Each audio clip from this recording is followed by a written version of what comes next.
From CBS 47 and Fox 30, it's time for This Week in the 904. Welcome to This Week in the 904. I'm your host, Emily Turner. This is a community affairs show, and it will focus on politics, public policy, and the issues that affect our local communities. Joining us today is City Council member Ken Amaro from District 1. Ken, thank you so much for joining us. Thank you, Emily, for having me. Absolutely. We've known each other, we counted 20 years. I interned when you were still at First Coast News, so I'm so glad to have you on today. Let's just start by, for folks who don't know you, who you are and kind of what your background is. Well, as you said, you've known me from being in the media nearly 40 years at First Coast News as the consumer reporter advocate for about 28, 29 of those years. And in 2021, I retired. I somehow felt in my spirit it was time to take a break.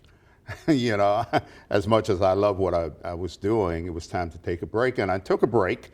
And then felt the urge to want to continue to serve our community. And at the time, City Council District 1 incumbent was Joyce Morgan, who had termed out. Also a former TV personality. Former TV personality. And that's funny. I remember speaking with a gentleman asking for a donation, and he says, "Is District 1 the TV personalities?" But nevertheless, I decided to dive in. And I dove in not because of politics, but because of policy. I was hoping that in the short term I'm there, I can create good policy that will benefit District 1, as well as Jacksonville as a whole. What was it, though, that made you decide, oh, City Council is the way I'm going to affect this? It just seemed complementary to what I was doing. You know, after 40 years of being engaged in the public and going into folks' homes and things of that nature, it just seemed like a kind of a natural transition, if you will, in spite of all the shenanigans and the foolishness of politics, which was an eye-opener for me. It just seemed like a natural transition. And we've kind of talked about that a little bit, like the pace of change is very different in government. I mean, what has been, you know, the eye-opening stuff that you've discovered? Well, there are two things. Number one, you know, as a reporter covering City Hall, you saw things differently when you're on the inside and you see how the paradigms, institutional paradigms, how the systems are there. You understand what people have been complaining about, the frustration of government, how long it takes to get something done, the number of channels you have to go through, the influence of outside forces as to whether or not you'll be able to accomplish what you want to accomplish. You know, it's funny, we just did legislation not too long ago sponsored by Councilmember Matt Carlucci that gives a little added protection to communities with overlays like Arlington District 1. And much of the debate was, why do you need a 2/3 vote of the council to address any changes in these overlays? And it's because I stood there at the dais and said, it's because all you need are someone to pick up the phone and call 10 people and you can get it done. and so we compromised that if these affected overlays, legislation affecting these overlays are going to go into play, it will require 10+1. So that's, instead of 2/3, which was a high threshold, 14 votes of the council, it's 10+1. Because the reality is you come to learn that relationships have been established, and you know, you just need 10 relationships and you can get things done. It's so true. Yeah. I mean, there are so many people whose name never appear on a ballot and they have an immense amount of power. I mean, Jacksonville is very much a big small town with you know, in some cases a good old boy system. I mean, how has been navigating that? Because you're not an insider. You came from the outside, and have you been able to parlay that and kind of navigate that pretty well? I've been able to, precisely, I've been able to manipulate it to accomplish what I need to accomplish, if you will. And there are times when I vote on something that is not complimentary to the administration, but then I felt it was good legislation. I'll give you an example. One of my first votes was to deal with a new policy that before the administration will hire a lobbyist, that you go through the proper channels of procurement. You solicit bids and blah, blah, blah, blah. Well, prior to that, any other administration, not just this one, predecessors could hire Emily because they like Emily and bypass the system. And so the current administration was not quite happy with that. But from my perspective, even though it seemed a little bit vindictive against the current administration, it was good policy to put on the books henceforth that whoever becomes mayor now has to go through this process of the natural process of hiring lobbyists instead of doing something that led to allegations of curry favor, nepotism, things of that nature. And so I've had to make those kind of votes. Yeah, and I don't envy you being in that situation. You're talking specifically then about when the Deegan administration fired Ballard and then hired a different lobbying firm, and that was making headlines for But the days. previous administration went through the same thing, the Curry administration. Before that, every mayor has had that latitude where they would hire someone that they like, and then it would come under scrutiny because it never went through the vetting process of procurement. Well, now there's policy in place that you have to go through procurement. What do you think having this RFP proposal process in place, what will that eliminate? Well, it creates more transparency. Mm-hmm. If Emily, who has a good relationship with the administration, applies and and we all apply, then on the table you can see who is the most qualified. And so it creates a higher level of transparency. And in my opinion, it removes that air of nepotism and curry favoredness. Right, right. Well, we've got so much more to talk about. So be sure that you stay with us, because coming up just after the break, we're going to talk about the community benefits agreement, the stadium deal, and so much more, especially when it comes to District 1. So we'll be right back.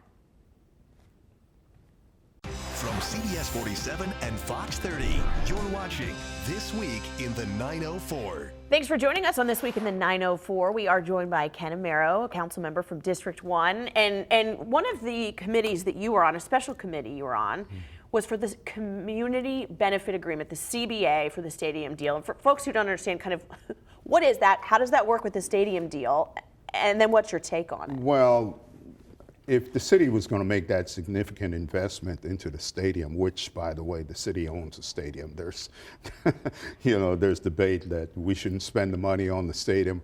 We own the stadium. It's our stadium. So regardless of whatever happens, the investment is in our facility. That's my perspective on that. But if we're going to make that investment, then let's make investment in the community surrounding not just the stadium, but the entire Jacksonville area. So as a result of that, monies were allocated for each of the 14 city council districts, $1 million apiece.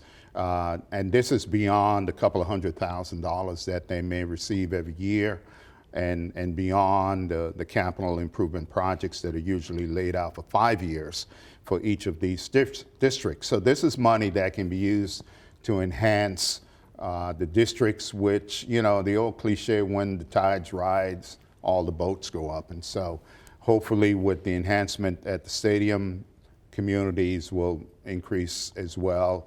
One of the significant beneficiaries is going to be the east side, and it's because of its proximity, how close it is to the stadium. So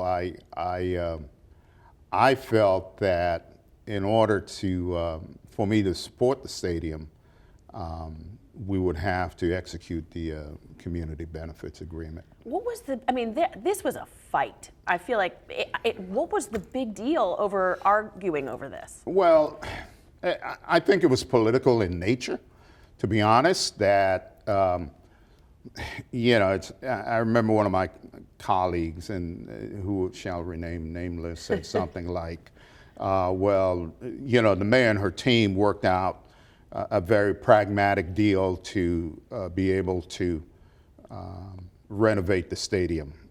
No new dollars to taxpayers, from taxpayers, and things of that nature. And it was so fantastic that around City Hall, everyone was excited. But then I heard someone say, well, this is awesome, but we can't give her a win a complete win. And so I think that because of the added cost of the CBA, it became kind of a pushback. But the reality, it's a win for the entire city. And I think that someplace and some point in time we have to really look at things as, is it a win for the entire city? That's what we're there for, to serve the entire city. And I think that the community is going to benefit as a whole. So, and I don't know if it's even gotten this far. So each district, on top of Out East getting the bulk of the money, each district gets $1 million. How does that money get? How do you decide where it goes? It's up to each council member as to how it's allocated throughout the district. There is language that was put there that didn't put any restrictions on how it's used, as long as it's used to benefit the respective districts. Road pavement, infrastructure, nonprofits that are doing tremendous work in those districts. The dollars can be allocated in those fashions. Does it have to be voted on? No. Interesting. Okay, so it's basic. Well, let me back up. If the allocation turns into an agreement with a particular entity or things of that nature, yes. If the allocation goes into the form of projects, usually they go through the bill cycle and then will be voted on. And when does that check get cut? I don't know. It's a very good question. It's one that was on my mind a few days ago. When can we start spending the money? I don't know. I'll get with the auditors and find out. What are you going to do for District 1? I don't know. There's some things that I would like to see done. One of the things with District 1, it's a very storied district. Arlington, right. From the foot of the Matthews Bridge to if you follow Atlantic Boulevard all the way to 295 overpass, and then you come back north along Trednick Parkway to the river. And so it's a very storied historical district that has experienced what I call aging, a little benign neglect, but it's a well-loved, a lot of mid-modern century homes and things of that nature, large acre lot homes, single-family dwellings that can use some love. And so my hope is that to use that money to infuse into that community to help buoy up what needs to be buoyed up. Do you have an issue with septic tanks along the river there? We've got, I don't know what the number is, but we do have a considerable number of septic tanks. But we know we're not anywhere near the septic tank rehab program. That is now focused in some of the worst areas. And there's some, I know in Arlington and some of the pocket communities that will probably have some resistance, because when you tie into the city sewer system, you end up with a sewer bill. But the reality is that something has to be done, because when septic tanks fail, you know what happened? It leaches into the aquifer, which is our main source of drinking water supply. And so the community that I live in, 77 homes, brick homes, nice community, and they're all on septic tanks. Yeah. And so, yeah, there are many areas. For some reason, 4,000 seems to resonate in mind with the Arlington area, but I'm not sure. People at home are probably like, what a random question. Why is she asking about septic tanks? But it's a real issue facing the city with the health of the river and the aquifer. The aquifer, our water supply. Because you don't think about it, but that stuff just leaches down through the soil, the sandy soil, and gets down there. And eventually you get a high bacteria count in your water supply. You want to know where it's coming from. Yeah, you know? No, thank you. That's not what I want coming through the tap. Yeah, because there's a program that's the city's working with JEA in an effort to get a bunch of people. That's like $1 billion program. Yeah. And many of those are on the north side, northwest. Because that's the worst of it. Yeah, it's not a particularly sexy topic, but it's reality. Yeah. It's reality. Yeah. It's reality. Well, when we come back, we've got much more to talk about, but one of the maybe not quite sexy topics either is a big landmark, if you want to call it that, in District 1, which is the Regency Square Mall. So we're going to be talking about that when we come back. Please stick around. From CBS 47 and Fox 30, you're watching This Week in the 904. Welcome back. Thanks for joining us on This Week in the 904. Today, our guest is City Council District 1, Ken Amaro. And one of the, let's just say, iconic spots in District 1 is the Regency Square Mall. Square Mall. Perhaps less iconic lately, or at least well, infamous. you know, it's tragic that's a landmark. Historically, it was the queen of malls. I remember going as a Yeah, kid. you know, it's and it went into demise because the previous owner went into bankruptcy, and after the Stein family got rid of it, you know, and it went downhill. And now it's got a new owner that has not put anything into it. All he's done is taken out. There are a couple of potential buyers on the table. Nothing has happened as yet. My hope is that something happens pretty soon. Right now, that property is being anchored by the Impact Church and its school, as well as the Dillard's Clearance Center, and beyond that, the AMC Theater property right there. But the rest of it is just Derelict. Wasteland, you know. Yeah. I used to visit the Lens Crafters there, and that was one of their highest producing stores, believe it or not. But then, you know, the roof leaks, no air conditioning, no this, no that. Landlord is not doing anything. And so, you know, Lens Crafters, Bath and Body Works, all these different vendors who've been there for a long time just said, we're out. And so now there's nothing there. So prayerfully within the next, I would say 6 months, we might see something finally moving. What do you think that will become, or what would you like to see? I would like to see it be a mixed use, not just retail, perhaps some housing, commercial entity as well, and broaden the use of that acreage. You know, it's interesting because on the Monument Corridor, you got the Best Bet, which has done tremendous work with that property. And then you go further north, you got the Home Depot and all those different retailers. You've got a large employer, the Crowley Marine, they're there. So there needs to be some activity there that will bring some life and generate a lot of economics, if you will, on that corner, because the potential is there. It's like right at the crossroads of so many different arteries. There's so much that can be done there. You know, it doesn't have to be a shopping center like it used to be, but it needs to be something. And right now, it's a wasteland. What needs to happen from council's perspective to make that happen?